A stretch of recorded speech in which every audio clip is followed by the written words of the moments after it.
अगर ये कैंडल इधर तक का वीक छोड़ता है तो हम नेक्स्ट राउंड में देते हैं। बस ये कैंडल रिवर्स होके आता है वीक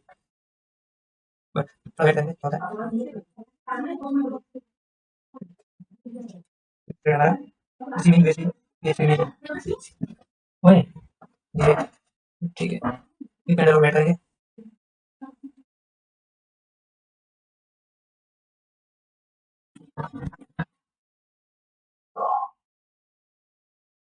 वो देखो लास्ट सेकंड में उसने बनाया जब हमको डाउन एंट्री करना था जिसने भी डाउन एंट्री का परफेक्ट मैंने लगा दिया था कहीं बनाना चाहिए कि वो कैंडल लेने वाला है हमारा थोड़ा सा मार्जिन मिलता है तो ठीक है नहीं मिलता तो मैंने तो यहाँ पर प्रेस कर दिया है जैसा मैंने कहा था वैसा एंट्री ये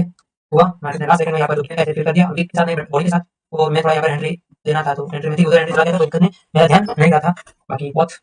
तगड़ा जैसा सोचा था वैसा ही हुआ ये यहाँ तक वीक कैंडल तो उसका मुझे लगा नहीं था कि ये कैंडल आएगा नेक्स्ट कैंडल का वेट नहीं लगा तो ये कैंडल आ गया चलो बहुत बढ़िया है आ गया तो 3 2 1 परफेक्ट चलो